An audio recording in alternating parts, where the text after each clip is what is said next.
자, 우리 하나님의 말씀은 느헤미야 4장 1절에서 8절까지만 교독하겠습니다.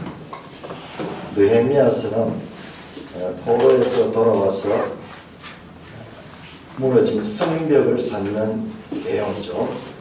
그런데 우리가 지금 공부하는 내용과 연결이 되는 우리 보이지 않는 마음을 보이는 사건들로 보여줍니다. 먼저 죄의 세력들의 등장이 4장 1절에 나옵니다. 산발랏이 우리가 성을 건축한다 함을 듣고 크게 분노하여 유다 사람들을 비웃으며 자기 형제들과 사마리아 군대 앞에서 일러가되 이 미약한 유다 사람들이 하나님이 무엇인가 스스로 경고하게 되려는가 제사를 드리려는가 하루의 일을 마시려는가 불탄 불을 무더기에서 다시 일으키려는가 하고 암몬 사람 도비아는 곁에 있다가 이르되 그들이 건축하는 돌성벽은 여호가 올라가도 곧 무너지리라 하더라. 우리 하나님이여 들으시옵소서. 우리가 신령을 당하나이다. 원하노니 그들이 욕하는 것을 자기들의 머리에 돌리사 노략하게 하여 이방에 사로잡게 하시고 주 앞에서 그들의 악을 덮어두지 마시며 그들의 죄를 도말하지 마옵소서. 그들이 건축하는 자 앞에서 주를 노하시게 하였습니다 하고 이에 우리가 성을 건축하여 전부가 연결되고 무더기가 절반에 이르렀으니 이는 백성이 마음을 들여 일을 하였음이니라. 산발랏과 도비아와 아라비아 사람들과 암몬 사람들과 아소돗 사람들이 예루살렘 성이 중수되어 그 허물어진 틈이 메꿔져 간다 함을 듣고 심히 분노하여 다 함께 깨하기를 예루살렘으로 가서 치고 그곳을 요란하게 하자 하기로. 하나님 아버지, 오늘을 감사합니다. 오늘 우리 이 시간 하루의 일과를 마치고 또 피곤한 몸이지만은 하나님의 백성이므로 하나님 나라를 추구하여 이 시간 함께 모여 말씀을 상고하고자 합니다. 주님, 이 시간 모인 무리들 가운데 성령으로 함께하여 주시고 깨우쳐 주셔서 보이지 않는 마음을 참으로 보이는 듯이 깨달아 삶 가운데서 참으로 믿음 없는 자처럼 살지 않게 하시고 성도의 삶을 살아가기에 성숙한 그와 같은 자들이 될 수 있도록 은혜 베풀어 주옵소서. 시종을 주님께 부탁드려오며 우주 예수 그리스도의 이름으로 감사하며 기도드리옵나이다. 아멘. 우리가 신자 안에 내장이 죄를 공부를 하면서 느헤미야서를 보니까 와, 이게 더 실감이 나요.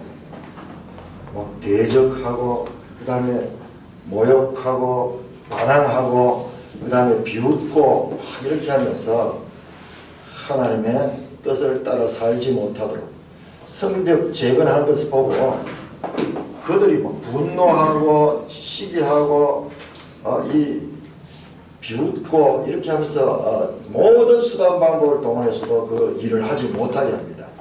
그런 가운데 느헤미야 기도하는 거 보세요. 그런 가운데도 하나님께 기도하는 마음, 그 공격에 무너지지 않고 성령을 따라서 기도하면서 이 악의 세력과 죄의 세력과 그리고 성령이 서로 충돌하고 있는 그 가운데서 마침내 이겨내고 있는 이런 모습들을 느헤미야서는 보여줍니다. 지금부터 2400년 전에 성벽 쌓는 이야기가 주제가 아니에요. 그 성벽 쌓는 이야기를 통해서 교회 시대 성도들의 가장 중요한 마음 문제를 교훈하는 것이 교훈한 때까지 느헤미야서를 이해할 수 있는 것이 참으로 제대로 느헤미야서를 깨닫게 되는 것입니다. 자, 오늘 페이지 104쪽을 보겠습니다.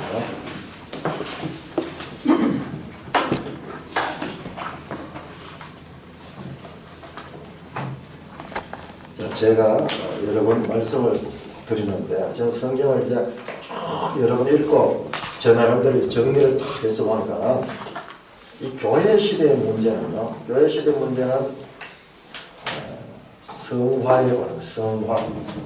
자, 우리가 신앙생활 하는데 칭의 단계가 있고 칭의, 그 다음에 성화, 그리고 영화, 이 세 단계로 그렇게 칭의하면서 믿음이 있어요. 의롭다함을 받는 상태입니다. 성화는 자, 이렇게 의롭다함을 받은 성도가 계속 거룩해 가는 것입니다. 거룩해져 가는 것입니다.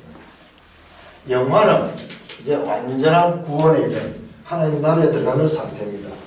우리는 아직까지 칭의의 상태는 이미 지났고, 그러나 영화의 상태는 아직 오지 않았습니다.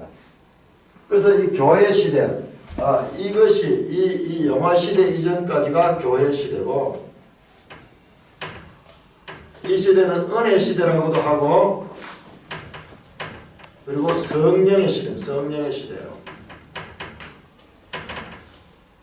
이 교회 시대의 가장 중요한 과업은 우리가 거룩한 자로서 변해가고 닮아가고 주님을 닮아가고 성장하고 점점 자라갑니다. 그럼에도 불구하고 완전하지는 못하다 하는 것을 우리는 인정해야 됩니다. 왜?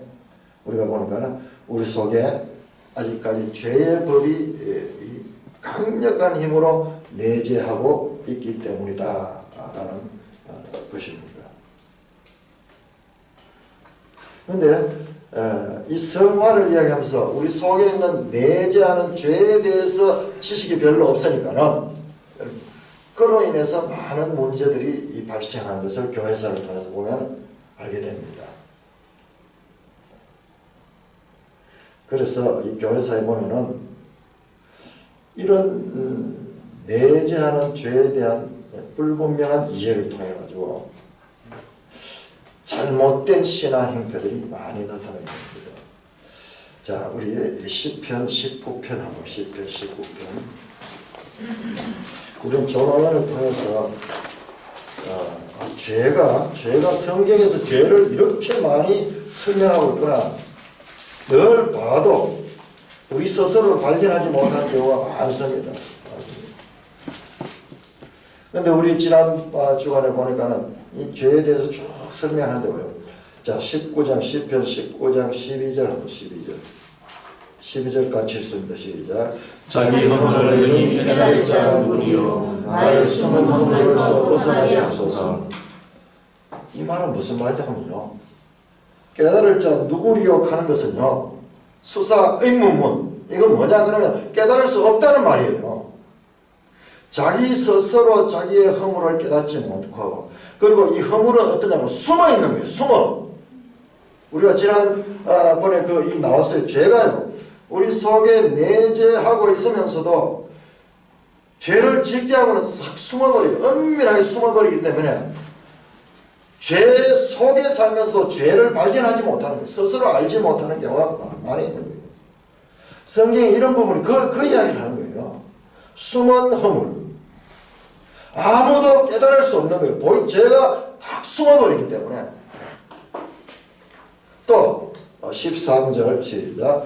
또 주의 종에게 고의로 죄를 짓지 말게 하시며 그 죄가 나를 주장하지 못하게 하소서.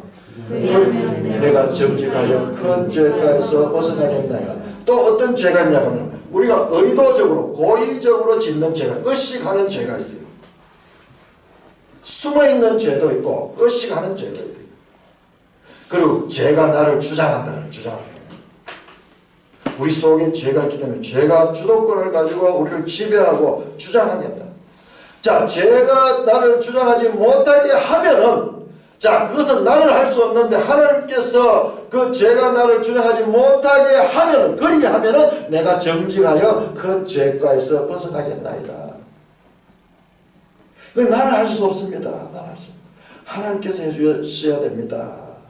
하나님께서 그 죄가 나를 주장하지 못하게 해주시면은, 그러면 나는 죄에서 벗어날 수 있겠습니다. 이런 이 탄식 섞인 것과 같은 시를 하고 있습니다. 그러면서 14절에는 나의 반석이시오 나의 구속자이신 여호와여, 주님께서 나를 구속해 주셨다. 그렇게 시가 연결됩니다. 구약이지만은 여기에 벌써 하면 죄의 이 문제와 그리고 구속의 문제가 암시되어서 나타나고 있습니다. 그냥 우리가 이 성경에 나오는 죄에 관한 이야기들은 너무 많이 나오는데 이 종교개혁의 이 다음 세대인 이 존 오웬은 이 교회 시대의 이 죄 문제에 대해서 아주 깊이 살피면서 우리에게 이 죄를 그냥 우리 속에 존재하고는 있지만 두루뭉실하게 전부 다 혼란스럽게 죄가 뭔지 전부 혼란스럽고 두루뭉실하게 이해하고 있는데 이 믿음의 선배를 통해서 죄가 매우 구체적이고 분명해지게 되면서 그리고 죄에 대한 우리의 관념이 확실하게 될 적에 우리가 죄에 대해서도 우리가 극복할 수 있고 그리고 우리가 더욱더 영적인 삶을 살 수 있게 됩니다. 그래서 말씀드리지만 이 책은 상당히 어려운 책이에요. 우리나라에서 독서마이 하기로 유명한 목사님 계시고 김남준 목사라고 그분은 그야말로 제가 봤을 때 그 이정원 교수가 이정원 교수 우리 지난번에 봤던 이 법 철학하시던 그분이 여러 이 기독교를 공격하기 위해서 CTS라든지 뭐 CBS라든지 이런 방송 설교들을 쫙 듣고 기독교 도대체 어떤 건가 들어보니까는 그래서 공격하기 위해서 그가 이 방송을 설교들을 여러 개를 들었던 거예요. 그걸 들어보면서 나름대로 기독교가 이게 전부 다 보니까 물질주의에 빠져있구나 이런 생각을 하고 공격할 수 있는 그런 것들을 많이 준비했는데 아마 그 김남준 목사님 설교를 들었던 거예요. 듣다가 깜짝 놀랐는데 이게 기독교국 하면서 평소에 듣지 못하던 그런 분이고 이런 분들 철학을 좋아하는 분들은 또 철학을 깊이 하는 그런 목사님들을 만나야지 거기서 정신을 차려야 돼요. 그 목사님이 뭐라 하는 게 아니라 이 존 오웬 이 책은 자기도 읽어도 그렇게 어렵다 그래요. 그래서 이것은 뭐 책들 가운데도 어제 화장실 가서 건설건설을 읽을 수 있는 책도 있고 뭐 이렇게 이 책 읽다 저 책 읽다 할 수 있는 책도 있지만 이 존 오웬 책은 이거는 집중해가지고 그리고 반복해서 읽어야 된다. 그러니까 여러분들이 읽으면서 좀 어렵더라도 너무 이 부담스럽게 생각하지 말고 쭉 진행하면 되겠고요. 다시 다 끝나고 나면 제가 앞에 김남준 목사님이 이 내용을 요약하는 게 있어요. 우리 그냥 건너뛰었는데 그때 이 요약해서 들어가 보면은 이 내용들을 다시 한 번 더 정리할 수가 있을 것입니다. 자, 104쪽 우리가 지난 주간에 시작 죄와 싸우는 개별적인 방식. 자, 그 부분은 104쪽 105쪽 제일 윗줄입니다. 윗줄. 자, 제가 영혼에 원하는 사실을 하도록 부추기고 제시한 생각이 그 일이 하나님과 그분의 뜻에 반한다는 것을 적각 가르쳤느니라. 자, 죄가요 우리 가운데 막 우리를 죄를 부추기게 하는데 근데 우리 생각이 그 일이 하나님과 그분의 뜻에 반한다는 것을 적각 알아차리게 되면요 죄가요 더 이상 강하게 주장하지 못하고 크게 방해를 받게 됩니다. 이게 중요한 거예요. 우리가 지금 죄에 대해서 두루뭉실하게 알고 있던 것을 지금 아주 세밀하게 마치 의과대학 학생들이 그 해부학을 연구하듯이 그렇게 지금 죄 문제를 영혼의 해부학을 지금 공부를 하면서 죄에 대해서 우리가 자꾸 이렇게 하면 죄에 대해서 예민해져요. 근데 그게 우리가 예민하게 되면요 알아차리게 되면요 죄가 힘을 잃게 돼요. 죄가요 우리를 속여가지고 우리를 막 무지한 채로 마음대로 끌어갈 수 있는데 우리가 거기에 대해서 알아차리게 되면은 죄가 크게 방해를 받는다. 그러나 그런다고 죄가 여기서 멈추는 것은 아닙니다. 멈추는 것은 아닙니다. 죄는 계속 열심과 싸움을 통해 목적을 향해 나갑니다. 자, 105쪽 1번 자, 죄가 이 두 가지 우리 가운데 이 싸움을 거는데 그 첫째가 시작 은혜 곧 마음의 법에 반응하는 싸움. 자, 이 싸움에 대해 바울은 로마서 7장 23절에서 표현하고 있습니다. 자, 그건 뭐냐? 바울은 안티스트라티오메논 토 노모 투 노스무, 즉 내 마음의 법과 싸우는 한 다른 법을 보았다고 말합니다. 자, 내 마음의 법과 싸우는 한 다른 법. 자, 우리 속에 두 법이 있는데 하나는 내 마음의 법이고 하나는 다른 법인데 이 둘이는 싸우고 있다 꼭 말합니다. 우리 안에는 두 법이 공존합니다. 육체의 법, 곧 죄의 법이 그 하나이고 마음의 법, 곧 은혜의 법이 그 하나입니다. 자, 육체의 법,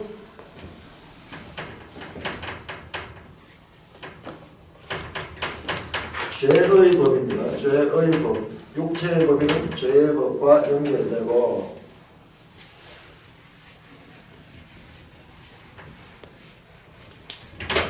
그리고 마음의 법, 이것은 은혜의 법이라. 은혜의 법. 자, 이것은 사람부터 나오는 것이고 이것은 은혜는 하나님께로부터 주어집니다. 하나님께로 줍니다. 은혜는 사람부터 출발하였습니다. 그러니까 성경에서 은혜 그러면 전부 하나님과 관계되는 것입니다. 자, 그것을 그냥 마음의 법, 우리 마음까지 두 가지가 있는데 마음의 법을 은혜의 법으로 엮고 육체의 법과 죄의 법을 그렇게 구분하고 있습니다. 이 두 법인데 하나는 육체의 법 곧 죄의 법이고 하나는 마음의 법 곧 은혜의 법입니다. 그러나 이 두 대립하는 법은 한 사람을 지배하는 주권적 권능을 동시에 가질 수 없습니다. 신자들에 대한 주권적 권능은 은혜의 법의 수준입니다. 자, 이건 중요합니다. 누구에게? 다른 사람의 신자들입니다. 신자들. 믿는 사람들은요. 믿는 사람들은 그 주권적 권능은 은혜의 법의 수준입니다. 자, 믿는 사람들은 신자들의 경우, 믿는 사람들의 경우는 이 은혜의 법이 주인입니다. 신자들에 대한 주권적 권능은 은혜의 법의 수준입니다. 그래서 바울은 로마서 7장 22절에서 시작 내 속사람으로는 하나님의 법을 즐거워한다고 말합니다. 그 권위가 적법하고 선하기 때문에 속사람은 즐겁고 만족스럽게 이 법에 대해 순종합니다. 자, 신자들이 가져야 되는 법은 이 법이에요. 이 법. 그러니까는 이것을 즐거워하는 하나님의 법을 즐거워합니다. 그래서 시작 죄가 너희를 주장하지 못하니 이는 너희가 법 아래 있지 않고 은혜 아래 있다고 더 생생하게 말씀합니다. 너희는 은혜 안에 있기 때문에 죄의 법에 있지 않고 은혜의 법 안에 있기 때문에 너희는 죄가 너희를 주관하지 못한다. 106쪽입니다. 따라서 정당한 주권을 갖고 있는 법과 맞서 싸우는 것은 반항입니다. 자, 이것이 정당한 주권입니다. 신자들에 있어 정당한 주인은 바로 이 마음의 법, 은혜의 법입니다.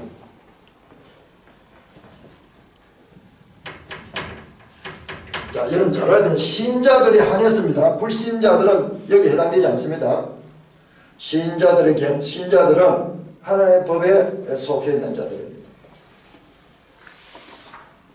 그런데 이 법을 맞서 싸우면서 반항하는 거예요. 반항보다는 반역이라는 표현이 들어요. 반역. 자, 주권자는 왕입니다. 왕. 주권자는 왕입니다. 이 마음의 법이 은혜의 법이 우리의 왕으로서 통치하는데 이 죄의 법, 육체의 법이 어떻게 하냐?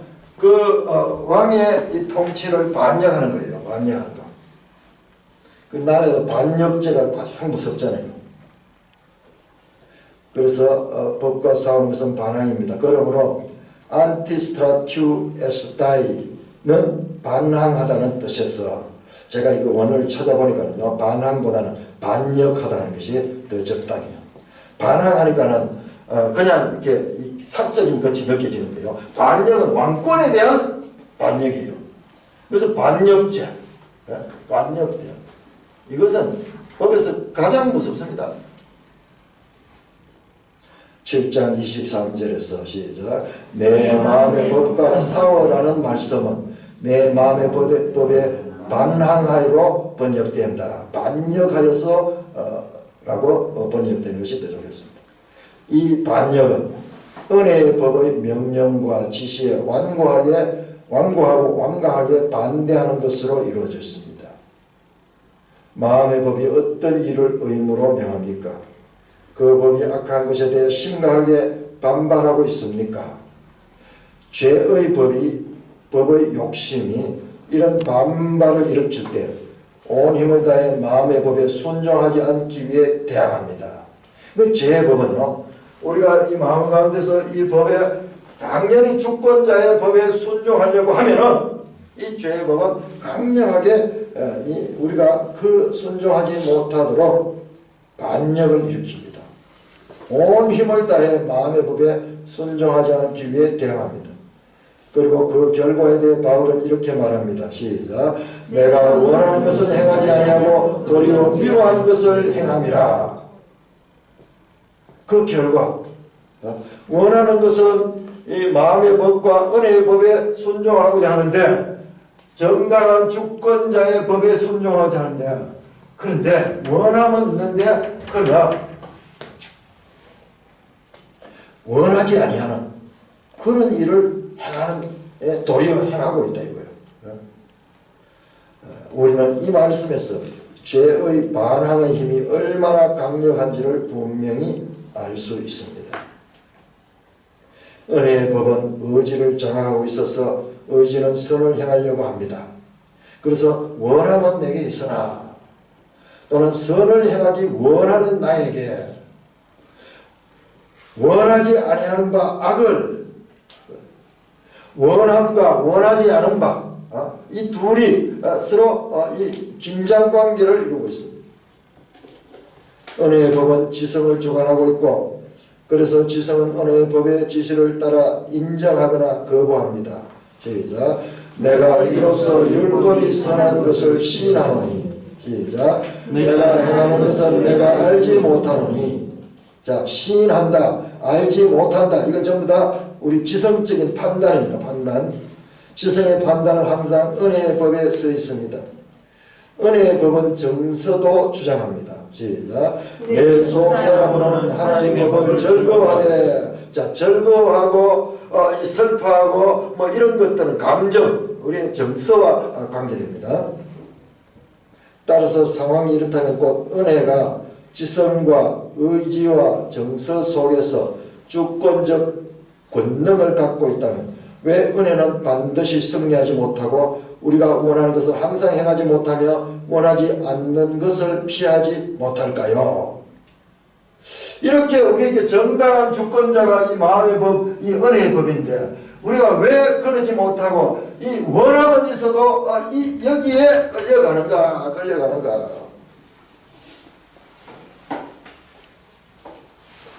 사람이 자신이 택하고 원하고 좋아하고 즐거운 일을 하지 못하는 것은 이상하지 않습니까? 왜 그럴까? 이상합니다. 선한 것을 할 수 있기 위해서는 또 다른 무엇이 필요합니까?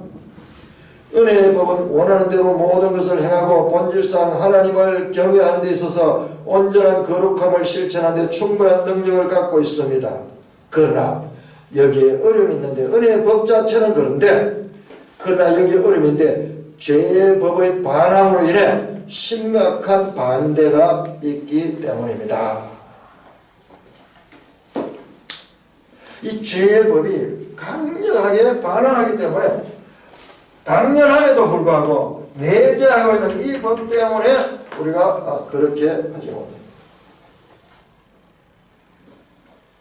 이때 죄가 일으키는 힘을 107쪽 제일입니다. 이때 죄가 일으키는 힘과 다양한 역사는 형언할 수 없을 정도입니다. 죄는 때로는 쾌락을 제한하고 때로는 실정을 일으키고 때로는 난관을 정하고 때로는 반대 감정을 일으키고 때로는 편견을 제시한 등 다양하게 영혼을 혼란에 빠뜨립니다. 죄가요 얼마나 교묘한지 쾌락으로 또는 실정으로 또는 어려움을 통해서 또는 반대 감정 또는 편견으로 다양하게 영혼을 혼란에 빠뜨립니다. 그렇게 함으로써 죄는 영원히 은혜로 말미암아 의무를 완전하고 온전히 수행하지 못하도록 회방합니다. 자, 우리가 이와 같이 정당한 주권자이신 은혜의 법에 그대로 나가지 못하는 이유는 바로 이와 같은 내적인 요인 때문에 그렇다. 시작. 내 속 곧 내 육신에 선한 것이 거하지 아니한 줄 아노니. 내 속 가운데 육신은 이 육체의 법, 죄의 법에 지배를 받는 이 부분입니다. 육신은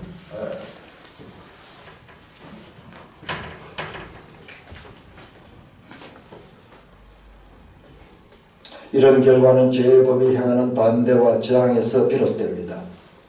그런데 죄의 법이 이러한 반응은 두 가지로 나타납니다. 첫째, 영혼의 일반적 목적과 길에 대해 대적하는 것으로, 둘째는 개별적인 의무들을 행하지 못하도록 대적하는 것으로 나타납니다. 또 더 분석해서 또 들어가는 거예요. 먼저 영혼의 일반적 목적과 길을 대적하는 것에 대해서 살펴보겠습니다. 그리스도의 영을 갖고 있고 그리스도께 속한 사람에게 범사에 총체적으로 그리스도를 따라 살게 하려는 목적과 의도에 다른 것이 없습니다. 자, 그리스도인들은 이렇게 그리스도를 따라 살게 하는 그와 같은 목적과 의도를 가지고 있습니다. 마음의 내적 구조에서부터 외적 행위 전체 범주에 이르기까지 전체가 그렇습니다. 하나님은 언약을 통해 이것을 요구합니다. 시작. 너는 내 앞에서 행하여 완전하라. 따라서 그의 목적은 하나님 앞에서 행하는 것입니다. 그의 마음의 구조 속에는 신실함과 정직함이 들어있습니다. 이것은 시작. 굳건한 마음으로 주와 함께 머물러 있으라는 말씀으로 표현됩니다. 즉 범사에 그리하라는 것입니다. 목적에 대해 이와 같은 이 하나님의 백성의 삶의 이 목적에 대해 게으르고 무감각하며 무기력하지 말고 활력적으로 전체 영혼이 목적을 추구해야 한다는 것입니다. 바울은 이것을 빌립보서 3장 12절 14절에서 이렇게 선포합니다. 시작. 내가 이미 얻었다 함도 아니요 온전히 이뤘다 함도 아니라 오직 내가 그리스도 예수께 잡힌 바 된 그것을 잡으려고 달려가노라. 형제들아, 나는 아직 내가 잡은 줄로 여기지 아니하며 오직 한 일, 즉 위에 있는 것을 잊어버리고 앞에 있는 것을 잡으려고 표대를 향하여 그리스도 예수 안에서 하나님이 위에서 부르신 부름의 상을 위하여 달려가노라. 108쪽입니다. 바울은 여기서 영혼이 하나님을 굳건하게만 붙드는 목적을 보편적으로 추구하는 사실을 아주 탁월하게 세 가지로 표현하고 있습니다. 첫째, 비옵고 곧 내가 달려가노라입니다. 이 말은 원래 고통을 주다는 뜻으로 힘들지만 최대한 열심히 그리고 부지런히 내가 알고 있는 일을 하겠다는 것입니다. 둘째, 에페크테이노마이 곧 내가 잡는다, 뻗는다인데 이 말은 감정이 가장 깊은 곳까지 미치게 한다는 뜻입니다. 이 말 속에 내포되어 있는 뜻은 절대로 굽히지 않는 불굴의 노력입니다. 셋째, 카타스코폰 디오코 곧 표대를 향하여 달려가더라인데 이 말은 상을 받기 위해 경주하는 사람들처럼 한다는 것입니다. 이 세 마디 말 속에는 이 목적을 이루기 위해 사용하는 힘, 열심, 부지런함, 불굴의 투지 등이 망라되어 있습니다.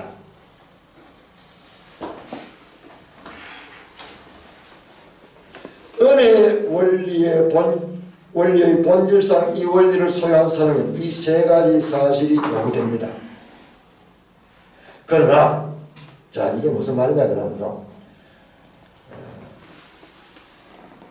좀 더 읽고 설명하겠습니다. 그러나 자, 이 목적, 이와 같이 표대를 향하여 우리가 열심히 노력하는 부지런함과 열심과 이 노력을 다하는 이와 같은 목적을 추구하는 데 있어서 실패하는 경우를 많이 봅니다. 특히 우리 이 교회 안에서 이런 경우가 많이 있습니다. 마음의 구조는 바뀌고 심정은 흐트러지고 감정은 헝클어지고 불신앙과 악한 감정들이 표출되는 것이 발견되고 세상의 지혜와 그에 수반된 모든 것이 등장합니다. 이 모든 것은 영혼의 일반 원리 및 목적에 반하는 것입니다. 이 모든 것은 마음을 불순종으로 이끄는 죄의 법의 반항으로부터 오는 것입니다. 이 모든 것은 마음의 불순종으로 이끄는 죄의 법의 반항으로부터 오는 것입니다. 호세아 선지자는 이것을 위선자들의 특징으로 제시합니다. 시작. 그들이 두 마음을 품었으니 이제 벌을 받을 것이라. 그런데 위선자들의 지성 및 판단과 관련해서 보면 이것은 완전히 사실이지만 부분적으로 아주 훌륭한 성도들 속에서도 발견됩니다. 자, 이런 마음은요, 아주 훌륭한 성도들 속에서도 부분적으로 나타납니다. 그들은 마음에 대해서가 아니라 마음 속에 분열이 있습니다. 이 이야기 계속 많이 나오죠. 성도들은 이 성도들 안에서도 그 마음 속에 이 죄의 법이 있기 때문에 그렇다는 그 말이에요. 마음 속에 분열이 있습니다. 그리고 그들이 그토록 자주 실수하는 건 바로 그 때문입니다. 우리 속에 내재하는 죄 때문에 신실한 성도들도 그렇게 자주 실수하게 됩니다. 그래서 바울은 우리가 원하는 것을 할 수 없다고 말합니다. 5장 17절이 뭐냐 그러면 육체의 소욕은 성령을 거스르고 성령은 육체를 거스르니 이 둘이 서로 대적하므로 너희가 원하는 것을 하지 못하게 하려 함이라. 우리는 죄의 법의 반대와 반항으로 말미암아 철저히 은혜의 법에 따라 살려는 목적을 달성할 수 없습니다. 자, 이 육체의 법의 이 반대 때문에 우리가 정당히 얘기해야 되지만은 살지 못한 이유를 계속 반복해서 지금 이 말씀을 하고 있습니다. 109쪽 이번에는 죄가 개별적인 의무들을 대적하는 것에 대해서 살펴보겠습니다. 죄는 은혜의 법이 제공하는 개별적인 명령과 지시들을 영혼 속에서 소멸시키기 위해 광분합니다. 시작. 너희가 원하는 것을 행할 수 없다. 즉 너희가 지켜야 한다고 판단하고 너희의 내적 인간 속에서 절구하는 의무들은 절대로 원하는 대로 지킬 수 없다는 것입니다. 야, 이 말씀도 보세요. 할 수 없다. 할 수 없다. 사람으로서는 할 수 없다. 사람은 할 수 없다. 기도를 예를 들어보겠습니다. 어떤 사람이 기도의 의무에 전념합니다. 그는 기도를 실천한 정도가 아니라 기도의 의무의 본질에 합당하게 기도합니다. 그는 영으로 열심히 형언할 수 없는 실험과 탄식으로 기도합니다. 믿음으로 사랑과 기쁨으로 자신의 영혼을 주님께 쏟아놓습니다. 이렇게 기도하는 것이 그의 목표입니다. 그런데 종종 그는 기도할 때 죄의 법의 싸움, 곧 반역을 만납니다. 그는 철저히 행하기로 마음먹었던 일을 하지 못하는 어려움을 발견합니다. 여기서 저는 죄가 싸우고 반항할 때는 항상 그렇더라고 말하는 것은 아닙니다. 죄의 힘이 특별히 준동할 때 그렇다는 말입니다. 자, 항상 이런 거 아니에요. 우리 신자들 가운데서 항상 이런 거. 그러나 죄의 힘이 특별히 준동할 때 그렇다는 것입니다. 연약한 사람들은 수시로 죄의 힘이 준동할 때 끔찍한 혼란을 겪습니다. 자기들이 목표로 하는 자유롭고 풍성한 하나님과의 교제를 누리기는커녕 그들의 영혼이 도달하는 최고의 수준은 마치 미련함과 무기력과 무감각에서 벗어나는 정도에 그칩니다. 한마디로 영혼이 알고 있고 좋아하는 시인하는 은혜의 법이 명령하지 않고 죄의 법이 여기저기서 머리를 내밀고 은혜의 법을 반항하는 일이 벌어집니다. 그리고 이것이 죄가 싸우는 첫 번째 방식입니다. 자, 알고 보면 전부 같은 내용을 지금 계속 반복해서 이야기합니다. 자, 왜 그러냐면 우리의 마음의 이와 같은 상태는요, 한번 일어나고 없어지는 것이 아니라 평생 살아가면서 우리는 이와 같은 걸 경험하기 때문에 그렇게 반복해서 설명합니다. 자, 두 번째 시작. 영혼을 공격하는 싸움. 제가 이 공격을 하는데 첫째, 은혜 곧 마음의 법에 반항하는 싸움에 대해서 말했고, 이제 우리 영혼을 공격하는 싸움에 대해서 말합니다. 죄는 반항하고 저항할 뿐 아니라 영혼을 공격합니다. 그렇게 죄는 마음과 은혜의 법을 공격하는데 이것이 죄가 싸우는 두 번째 방식입니다. 슈트라투온 타이 카타 테스 푸시케스 곧 영혼을 거스려 싸우는 스트라우메논 앤 토이스 멜레신 휘몬 곧 너희 지체 중에서 싸우는. 베드로는 죄가 반대하고 거스려 싸우는 영혼과 영혼 속에 있는 은혜의 법이라는 사실을 보여줍니다. 베드로는 죄가 반대하고 거스려 싸우는 것이 영혼과 영혼 속에 있는 은혜의 법이라는 사실을 보여줍니다. 자, 우리 베드로서는 인종이 안 되어 있네요. 자, 우리 베드로는 우리 마태복음을 통해서 봤잖아요. 베드로가 마태복음 16장에서 주는 그리스도의 살아계신 하나님의 아들입니다. 그렇게 신앙 고백할 때 예수님께서 큰 칭찬을 받으면 이걸 알게 한 것은 네가 아니요 너 혈육이 아니고 하늘에 계신 내 아버지다. 너는 베드로라 내가 이 반석 위에 내 교회를 세우리라. 그리고 네가 땅에서 매어 하늘에서 매이라. 엄청난 칭찬을 받았습니다. 그런데 17장에 가면요, 변화산에 가서 아니 16장에서 그 이야기를 하자마자 나중에는 주님께서 십자가에 돌아가시면서 말하니까 주여 그리마옵소서 하며 주님을 대적했죠.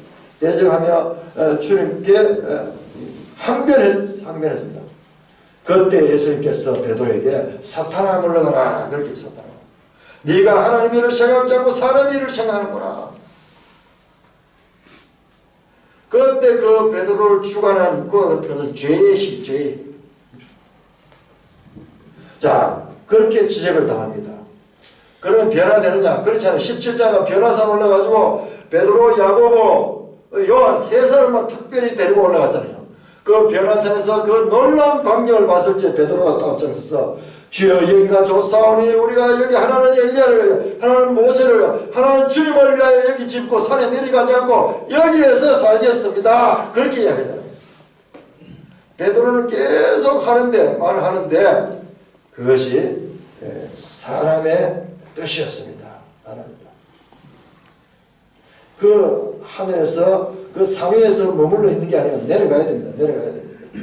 베드로는 계속 실수하는데, 근데 그 베드로가 나중에는 그 자신에 대한 베드로서를 통해 가지고 그렇게 말하는 거예요. 베드로가 죄가 반대하고 그것을 사는 영혼과 영혼 속에 있는 은혜의 법이라는 사실을 보여줍니다. 야고보는 죄가 거스려 싸우는데 사용하는 도구가 지체들 즉 사망에 맨 우리의 부패함이라는 것을 보여줍니다. 자, 야고보서 우리 4장 한번 찾아봅시다.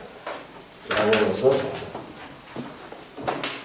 우리 잘 아는 성경이 베드로서, 전후서 또는 야고보서 뭐 이런 부분이고요.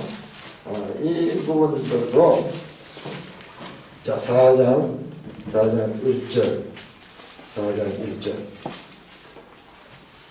시작. 너희 중에 싸움이 어디로부터 다툼이 어디로부터 나느냐. 너희 지체 중에서 싸움은 정욕으로부터 나오는 것이 아니냐. 너희 지체 중에서 싸우는 정욕, 이게 죄의 법이에요. 죄.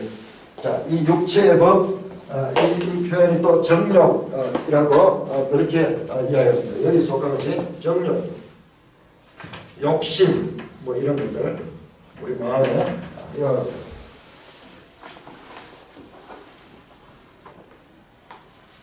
그러니까 야고보, 베드로, 사도 바울 전부 이 죄 문제에 대해서 아주 예민하게 분별하는 능력을 가지고 있는 거예요. 그 부분도 야고보서 쭉 읽어보면 제가 그러잖아요. 서신서들은 모든 주제가 성화에 관한 것이고 성화의 핵심은 우리의 마음 문제, 마음 문제.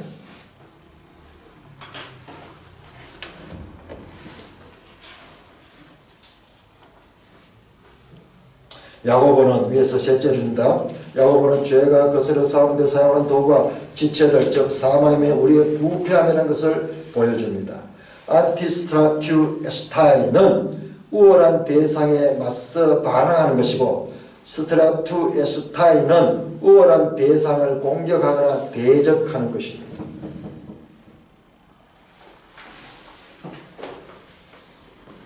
하나는 반항하는 것, 반역하는 것이고 하나는 공격하고 대적하는 것.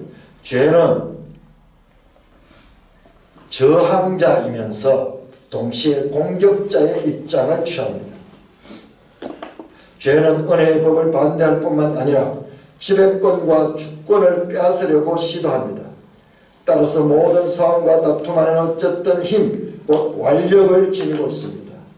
그러므로 성경이 시작 싸움과 다툼이라고 지칭하는 죄의 활동 속에는 어느 정도 완력이 들어있습니다.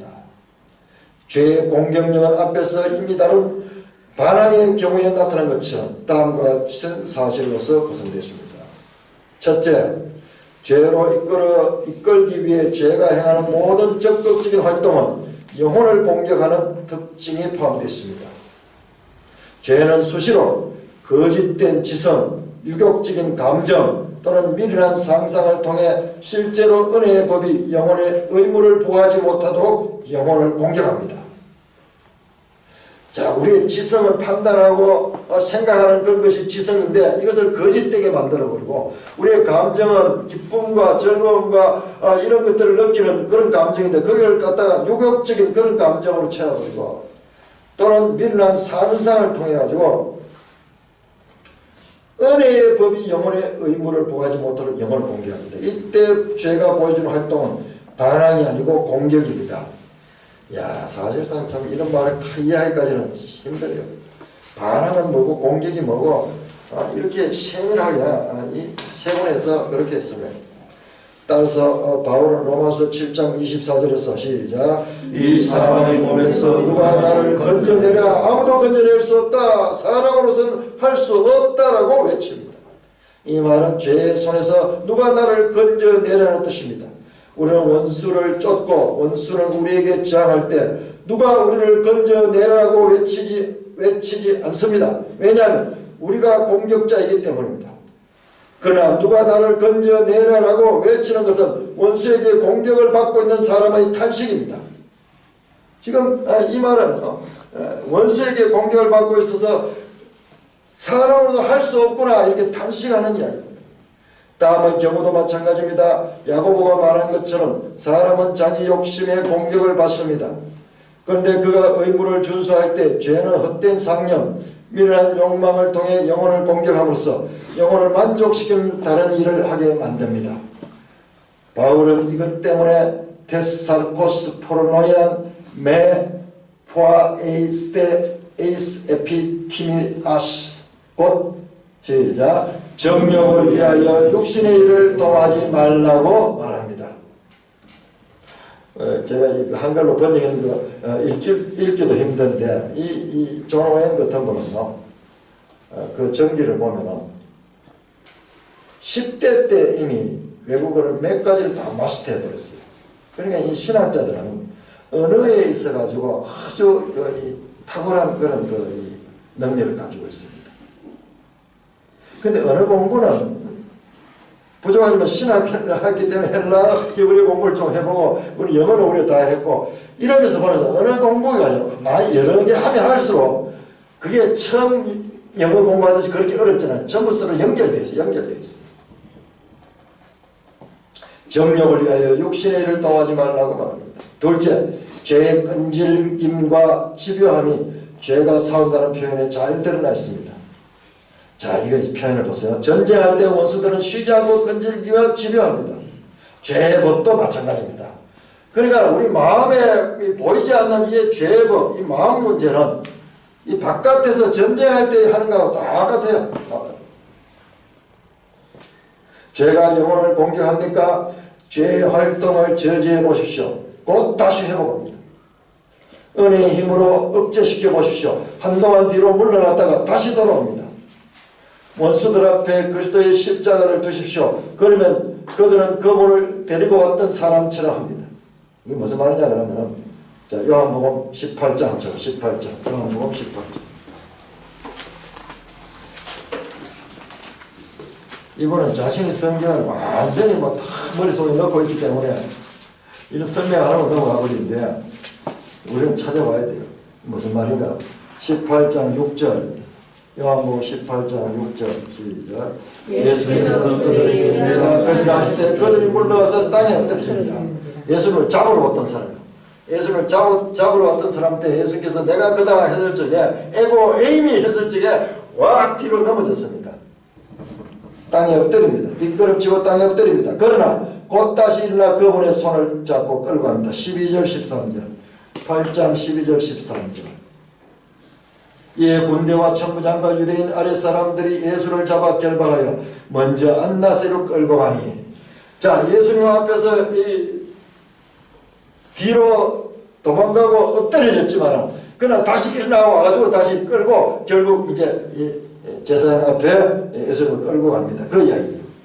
그만큼 죄는 우리 속에 물러나는 것 같지만 다시 또 살아나온다는 거예요. 죄는 한동안 잠잠하지만 다시 회복되어 영혼을 세차게 공격합니다.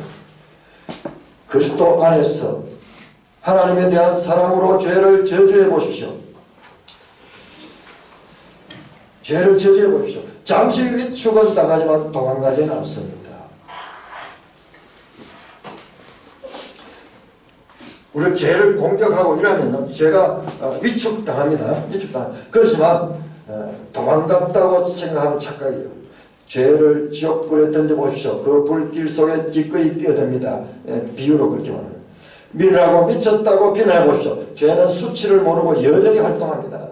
죄가 이렇게 끈질기는 거예요. 지성의 생각들을 어떻게든 죄로부터 도망쳐 보십시오. 바람 날개를 단 것처럼 쫓아옵니다. 이 지루함 때문에 죄는 영혼을 지치고 피곤하게 합니다. 적절한 대책이 적시에 주어지지 않는다면 죄는 승리자가 됩니다. 자, 적절한 대책이 적시에 주어지는데 그것이 로마서 8장 3절이에요. 찾아봅시다. 로마서 8장 3절.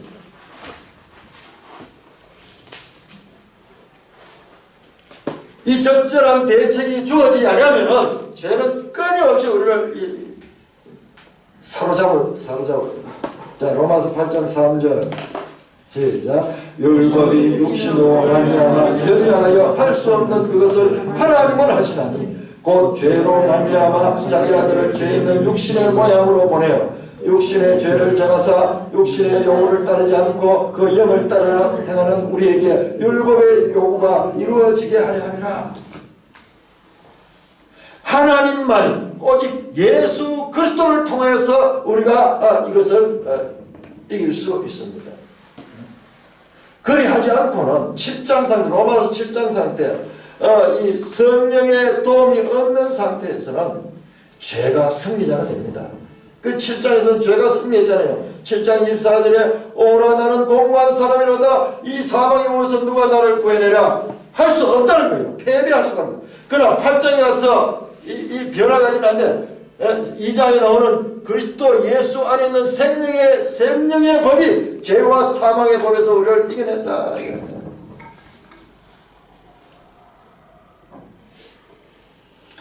이와 같은 적시에 주어지지 않는다면 죄는 승리됩니다. 죄의 역사 속에서 이 끈질긴 만큼 경이롭고 놀라운 것은 없습니다. 영혼은 이런 죄에 대해 어떻게 대처할지 모릅니다. 단지 죄가 강요하는 악을 싫어하고 혐오하고 지겨워합니다. 죄에 대해 생각하는 것을 싫어하고 지옥처럼 혐오합니다. 그러나 마치 다른 존재인 것처럼 죄에 대한 생각들에 저절로 집착합니다. 이 모든 사실에 대해 바울은 시작. 내가 미워하는 것이라고 말합니다. 내가 미워하는데 바울이 여기서 말하는 것은 죄의 외적 행동이 아니라 마음 내부에서 일어난 것입니다. 이것은 바깥에서 오는 것이 아니라 우리 내부에 있는 것입니다. 바울은 시작 내가 그것을 미워한다. 시작 내가 그것을 저주한다고 말합니다. 그런데도 왜 바울은 그것이 시키는 일을 하고 맙니까? 그것을 미워하고 혐오한다면 더 이상 그것을 행해서는 안 되는데 결국은 그것을 하고 맙니다. 슬프게도 바울은 17절에서 시작 그것을 행하는 자가 내가 아니요 내 속에 가는 죄니라 고 말합니다. 이 말은 곧 이런 뜻입니다. 나는 쉬지 않고 끈질기게 내가 싫어하고 혐오하는 일들을 강요하는 원수들을 내 안에 두고 있다. 그래서 그 일들을 제거할 수도 없고 지쳤다. 그 일들로부터 도망칠 수가 없다. 나는 비참한 사람이다. 누가 과연 나를 건져줄까? 여기서 죄는 이것이 신자들의 일반적인 상태라고 말한 것이 아닙니다. 죄의 법이 싸움과 다툼을 일으켜 종종 그렇다는 말입니다. 이 말은 뭐냐 하면 우리 신자들이 늘 그런 건 아니에요. 늘 그런 건 아니에요. 우리가 죄를 이길 때도 있습니다. 그렇지만 가끔 특별할 때 종종 이와 같은 상태로 빠진다는 것입니다. 특정한 죄, 곧 실제로 범한 이런저런 죄, 외적 행동으로 나타난 죄, 말과 생활 속에서 범한 죄가 그렇다는 것이 아니고 마음 곧 거짓된 마음 곧 내적이고 영적인 욕심이 종종 그렇다는 것입니다. 어떤 이들은 이에 대해 자기는 안전하다고 주장합니다. 자, 이 어떤 이들이 누구냐 그러면요, 우리 교회 안에도 이런 자들이 많이 있어요. 바리새인들도 그랬고요. 바리새인들도 자기들은 완전하다고 그러잖아요. 율법을 자기들은 착실하게 지키기 때문에 우리는 죄와 상관없다고 그러잖아요. 교회 시대에도요, 완전주의 또는 이 구원파 이런 종교들이 이런 거예요. 어떤 이는 이에 대해 자기들은 완전하고 주장합니다. 그러나 바울의 고백은 모든 신자에게 해야 한다고 저는 확신합니다. 존 오웬도 그렇고 사도 바울도 그렇고 사도 바울조차도 자기는 이 내재하는 죄의 강력한 지배를 받고 있다고 이렇게 고백하고 있는데 우리는 죄와 무관하다. 나는 죄를 완전히 이 죄를 이겼다. 나는 죄와 무관하다. 나는 완전하다. 그렇게 주장하는 자들이 있습니다. 바울의 고백은 모든 신자에게 해당된다고 저는. 여러분들 보세요. 여러분들 앞에 이제 그런 사람들이 와서 여러분들은 아직도 그 속에 죄된 생각을 하고 있습니까? 여러분들 아직도 다투고 있습니까? 여러분들은 하나님의 백성이 아닙니다.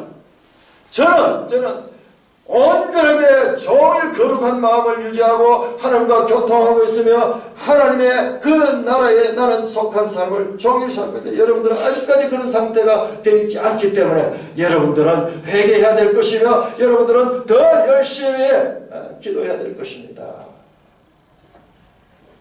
그런 식으로 주장했을 적에 여러분들은 주야 그러면서 통성으로 금식하면서 기도하고 막 그러게 될 거예요. 그런데 그런 주장은 잘못된 주장입니다. 그거는 바울보다도 자신이 더 위대하다고, 바울보다도 더 자신이 훌륭하다고 말하는 것과 마찬가지예요. 존 오웬보다도 더 자기가 이 죄에 대해서 완전하다고 말하는 것입니다. 이 완전주의 가르이 교회사에 나옵니다. 안 나와요. 일종의 안식교 쪽도요, 완전주의에 해당됩니다. 셋째, 죄는 싸움을 할 때 정서를 헝클어뜨리고 헝클어진 정서를 통해 지성을 혼란시킵니다.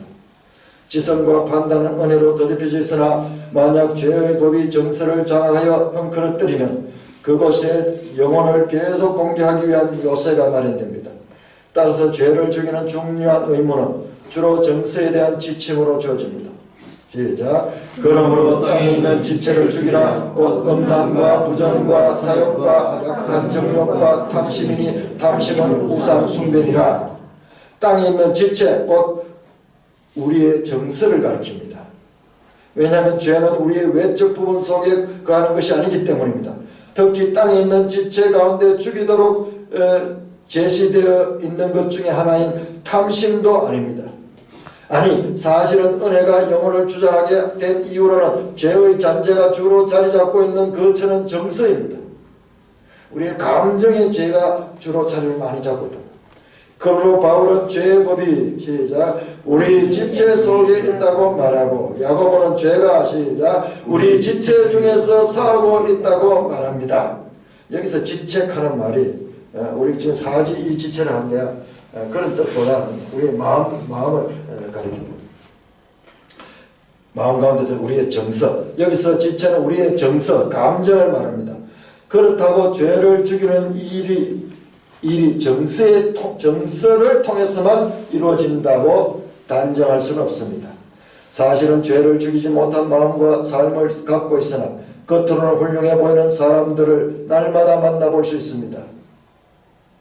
그들의 정서는 그리스도와 함께 십자가에 못 박히지 않았습니다. 따라서 죄의 법이 어느 한 정서, 곧 사랑이나 기쁨이나 두려움 같은 정서를 지배할 수 있게 되면 그것을 통해 영혼을 세차게 공격할 수 있게 됩니다. 예를 들어 죄가 역사에서 세상과 세상에 있는 것들을 사랑하게, 즉 육신의 정욕과 안목의 정욕과 이생의 자랑을 갖게 되었습니까?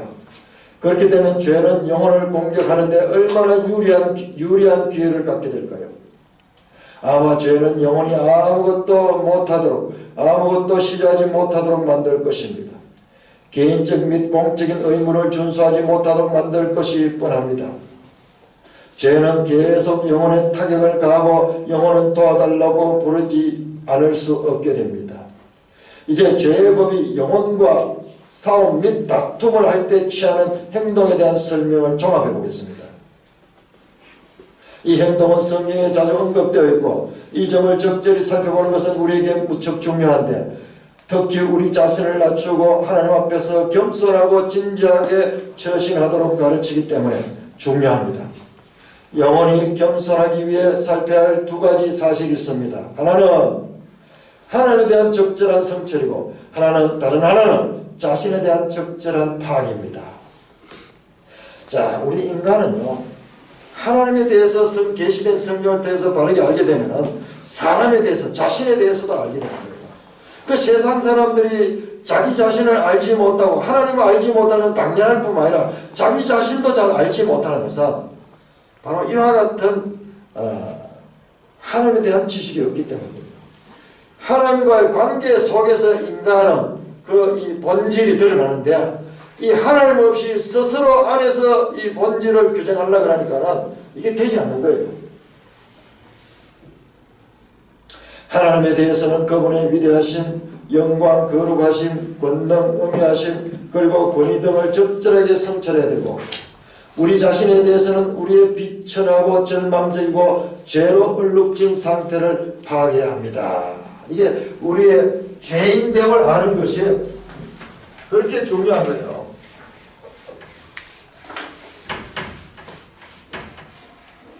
그래서 우리 지난번 사경할 때 나왔잖아요.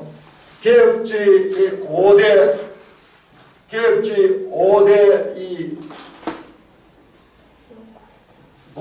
이 교리 가운데서 처음에 나왔던 것이 바로 전적 부패. 튤립, 그러면 나왔죠. 튤립. T자로 시작하는 거, 전적 부패, total depression. 전적으로 부패됐다, 인간에 대한.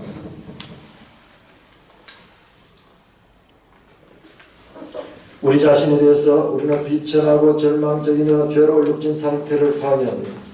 그런데 우리의 상태는 무엇을 하더라도 우리 앞에 놓여있는 죄와 싸워 승리하는 목적과 목표를 이룰 만한 것이 아무것도 없습니다.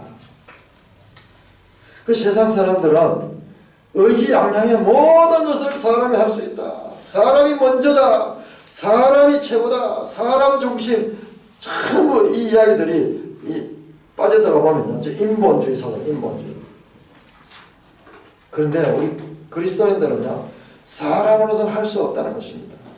철저하게 사람이 하나님의 존재에 대해서는 이 비천하고 절망적이고 죄로 부패된 상태라는 것을 알게 됩니다. 그럼에도 불구하고 역으로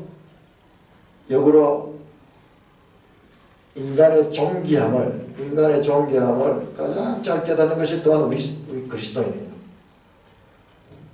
그럼에도 불구하고 하나님의 형상과 모양을 따라 창조를 받은 자인데 죄로 말미암아 이와 같이 타락된 상태가 되었다는 거예요.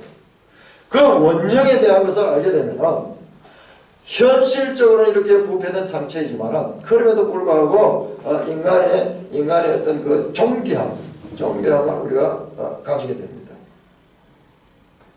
그런데 인본주의자들은요, 그렇게 인간을 중요시하지만은 인간에 대한 존엄함이 없습니다.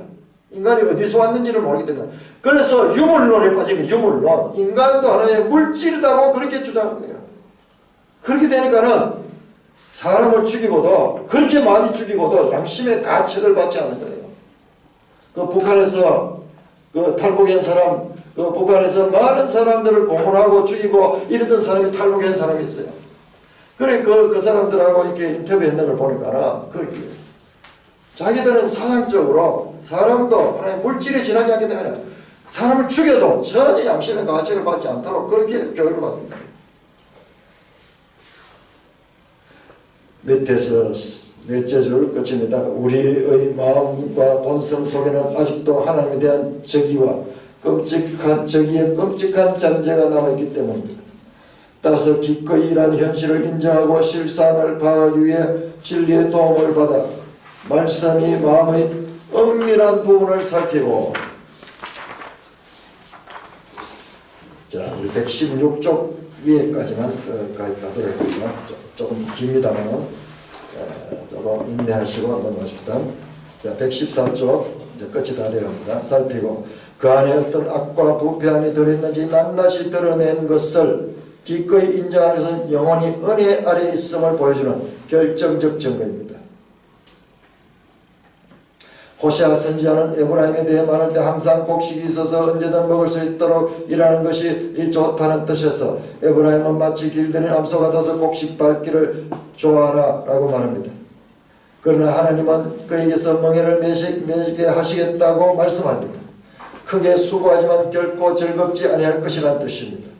대부분의 사람이 은혜, 죄사함, 값없는 사랑 같은 교리에 대해서 듣기를 좋아하고 거기에 양식을 얻는다고 생각합니다. 자, 여기에서 이 말씀이 제가 아까 하려고 그 말인데, 오늘날 우리 그리스도인들이요, 하나님의 은혜, 하나님께로부터 죄를 받았다, 하나님이 값없이 우리를 사랑하시고 우리를 택하시고 우리를 값없이 사랑하시고 우리를 구원해 주셨다, 이런 교리를 듣기를 좋아합니다.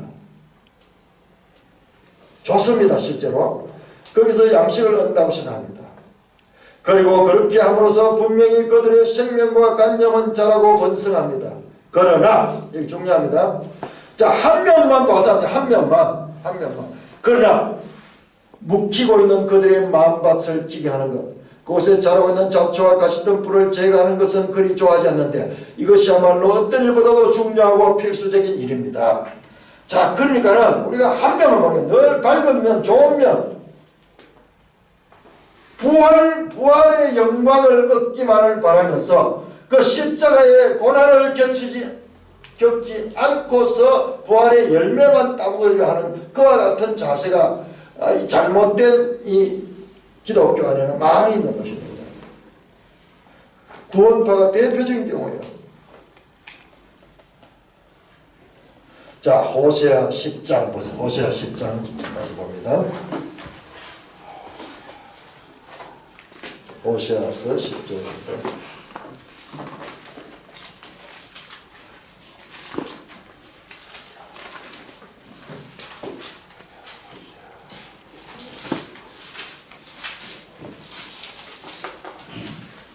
호세아 10장 11절 12절을 같이 시작.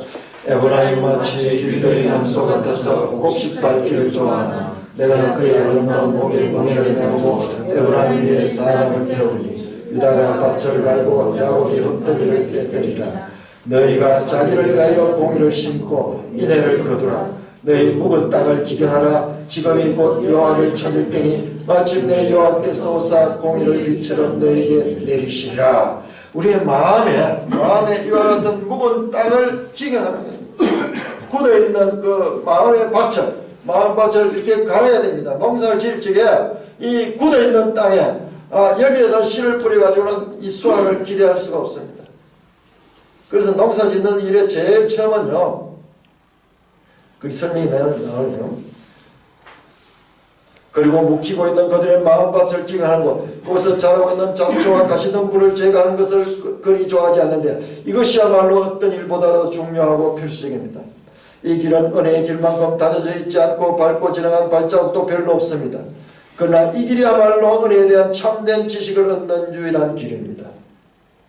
다른 진리에 대해서는 아주 지혜롭고 장성했으나 자기 마음을 살피는 데 있어서는 별로 익숙하지 못한 사람들이 있는데 그들은 죄에 대한 이러한 일들을 파악하거나 이해하는 데 아주 게으릅니다.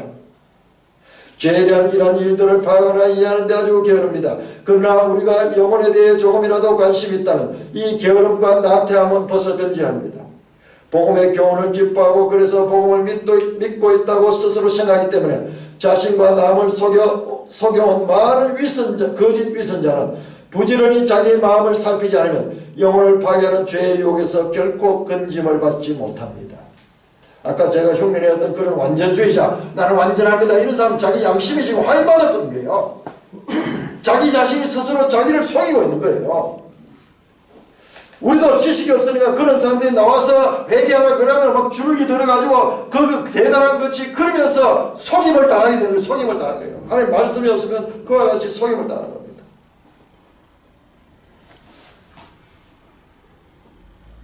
또한 다른 신앙 고백자들도 그들 안에서 계속 활동하는 원수가 얼마나 치명적인 존재인지를 바로 안다면 그렇게 안심하고 아무렇게나 살 수 있겠습니까? 과연 육신의 기쁨과 쾌락을 탐내하거나 즐거움과 탐심을 갖고 멸망해야 하는 일들을 추구할 수 있겠습니까? 이게 대표적인 구원파예요. 구원파. 여러분들이 구원파가 뭔지를 설명하려고 하면 이 시간이 많이 걸려서 하는데, 세월호 사태에 났을 때 구원파 유명한 이야기 많이 나왔잖아요. 지금 우리나라에 구원파가 이 세 파가 있습니다. 지금 박옥수파도 요즘 늘 저한테도 무슨 신문 같은 걸 보내고 이러는데, 이요한파, 박옥수파, 그리고 유병헌파 있었는데, 유병헌파는 세월호 사건 나가지고 그 실체가 드러났고요. 이들의 이 주장이 뭐냐 하면 자기들은 구원 받았는 거예요. 구원 받았는 맞습니다. 우리 구원 받았습니다. 예수 믿고 구원을 받았습니다. 그런데 그들은 이미 구원을 받으니까 우리는 죄에 대한 책임이 없다는 거예요. 그래서 회개할 것도 없고 구원 받았기 때문에 우리는 즐겁고 기쁘게 그렇게 자기들 원하는 대로 이거 하는 거예요. 그 이야기입니다. 이 욕심의 기쁨과 쾌락을 탐닉하거나 즐거움과 탐심을 갖고 멸망하는 일들을요, 스스럼없이. 왜? 믿음이 있거든. 우리는 죄와 상관없다. 죄의 모든 것에서 우리는 해방됐다. 이렇게 하니까는요, 죄에 대해서 담대할 수 있는 거예요. 그래서 온갖 사업을 하고 이러면서 그 속에 깊이 들어가면 온갖 비리로 얽혀가지고 그렇게 되어 있는 거예요. 나중에는 그 안에도 빠져나오지도 못하는 거예요. 우리는 진실로 마음을 살피는 일을 잘 해서 원수의 본질과 힘과 계기를 파악함으로 영원히 겸손해져야 합니다. 그리고 이 겸손은 다음같이 나타납니다. 여러분들, 제가 군에서 구원파 형제를 만났는데요, 너무 부러운 거예요. 너무 당당하고, 다른 사람들은 예수 믿어도 그렇게 이 당당하지 못하고, 다른 사람들은요, 그 앞에 가면은 정말 이 신앙이 없는 것 같이 느껴질 정도로 당당했습니다. 우리가 말씀을 모르기 때문에 속았던 거예요. 속았던 거예요. 그 구원파 형제 그 자신도 자기도 속아 있어요. 속아 있어요.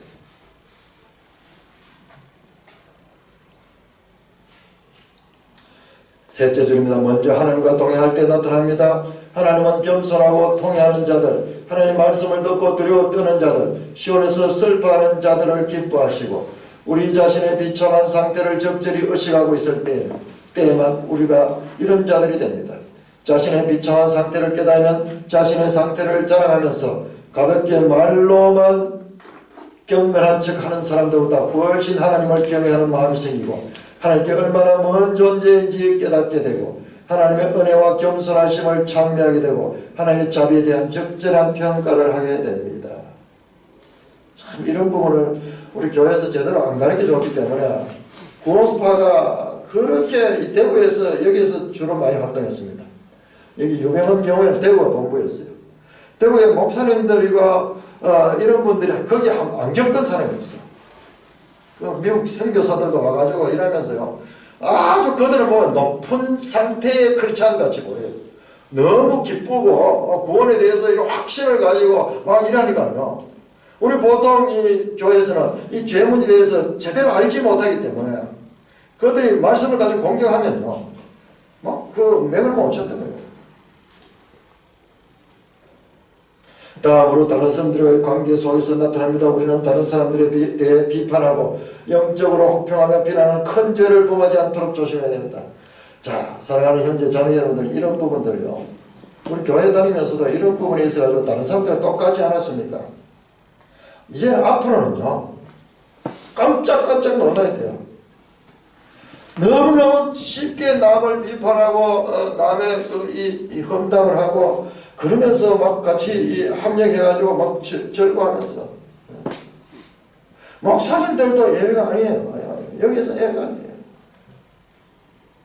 자기도 모르게 미끄럼틀 타듯이 여기 들어가버린 거예요. 이것이 큰 죄다. 큰 죄다. 그렇게 되면 우리가 비난하는 다른 사람들 속에 있는 죄보다도 더 큰 죄에 대한 죄책이 있기 때문이다. 우리에게 그 비난받는 그 사람보다도 비난하는 내가 더 큰 죄에 있대. 그 더 큰 죄. 그러니까 우리 주위에 이런 분들이 있으면요. 같이 부하 내동하기 쉬워요. 그런데 그럴 적에 한 발자국 탁 물러서서 거기에 같이 동조하지 않고 또 적당한 기회를 봐서 제재를 할 수 있어야 돼요. 제재를 같이 동조해가지고 남 욕하고 그렇게 이 공모하는 자들은 나중에 서로 자기들끼리 또 의심합니다. 저 사람이 여기서 이렇게 하는데 저 사람이 만약 이 장소 아니고 딴 데 가면 내에 대해서 적할 것이 아닌가 그렇게 하는 생각이 드는 거예요. 저는 많은 사람들에게서 이런 경우를 확인했습니다. 그런데 우리가 자신의 마음을 살피면 온유하고 동정하며 허물을 눈 감아주는 용서할 준비가 된 사람이 됩니다. 이런 부분에서 우리가 힘써 노력을 해야 됩니다. 우리에게 과제로서 제 자신도 이런 데 아주 익숙한 사람이에요. 그러니까 이제 앞으로는 우리도 모르게 일을 할 적이에요. 그러니까는 우리 주기도문 보면 아직도 제가 그 문제가 잘 안 풀렸는데 주기도문 우리가 우리에게 죄 지어준 사람을 용서한 것 같이 우리의 죄도 용서해 주옵소서 이렇게 되어 있어요. 우리가 용서받았기 때문에 우리도 딴 사람을 용서합니다. 이렇게 돼야 마땅한데 그 부분에서 거꾸로 되어 있어.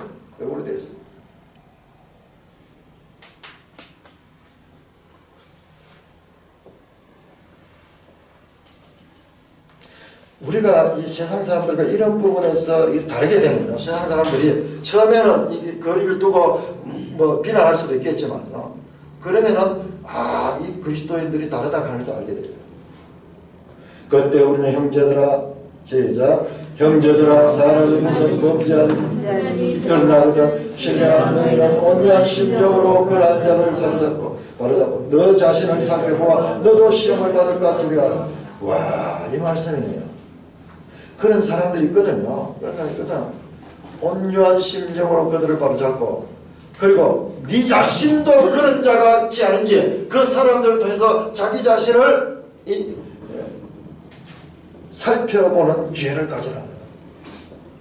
이게 존 녹스잖아요. 우리 지난번 상의할 때 존 녹스가 그랬다가 자기들을 핍박하고 죽이려고 하는 그 영국의 그 귀족들, 왕족들 그리고 그 핍박자들, 군대들을 대해서 대항하여 같이 싸우지 않냐고 오히려 그들의 죄를 보면서 자기 자신도 저와 같은 죄된 일을 할 수 있는 존재인데 하나님의 은혜로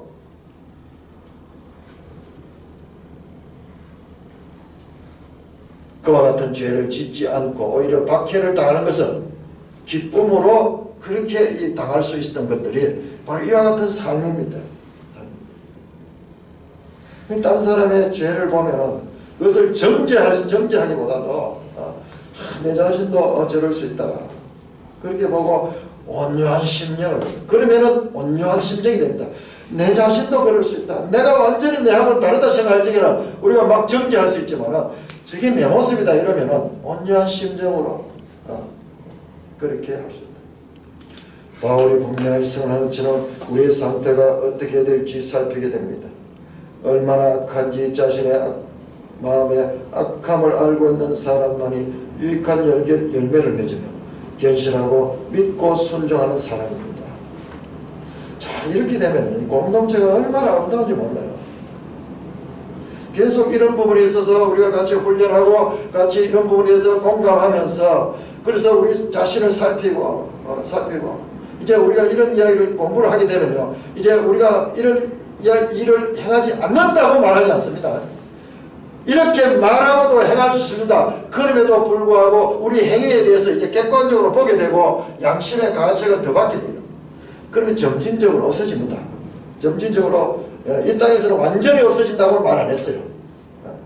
그럼에도 불구하고 점차로 우리는 성숙해질 수가 있습니다.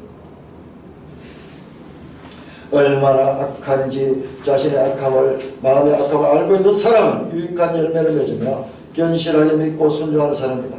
그렇지 못한 다른 사람들은 단지 자신을 속이고 가족과 교회와 모든 관계를 불행하게 합니다. 나는 그렇지 않네 하면 시침이 딱 떼고 입 다물고 있는 그런 분들,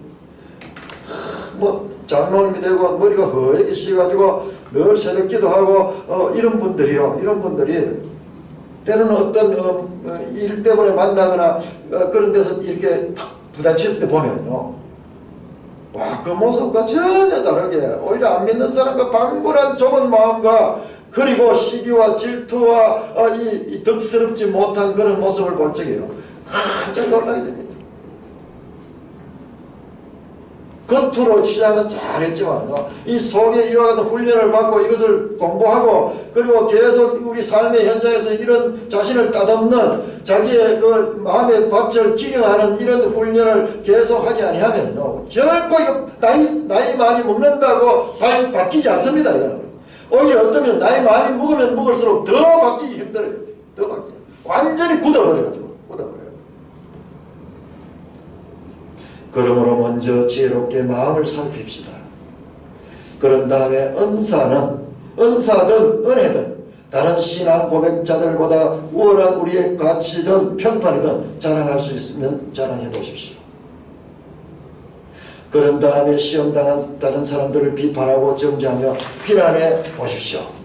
절대로 그럴 수 없다는 것을 알게 될 것입니다. 역으로 보면은 다른 사람들에게 비난 잘하고 이렇게 정죄하고 이런 사람들은 얼마나 자기 자신이 윗선에 가득 차 있으며 교만에 가득 차 있는 것을 드러내는 것입니다. 이상의 사실들 외에도 내재하는 죄의 끔찍한 혐의에 대해 살펴볼 사실은 많습니다. 죄의 목적을 거부하고 좌절시키는 방법에 대해서는 나중에 살펴보도록 하겠습니다.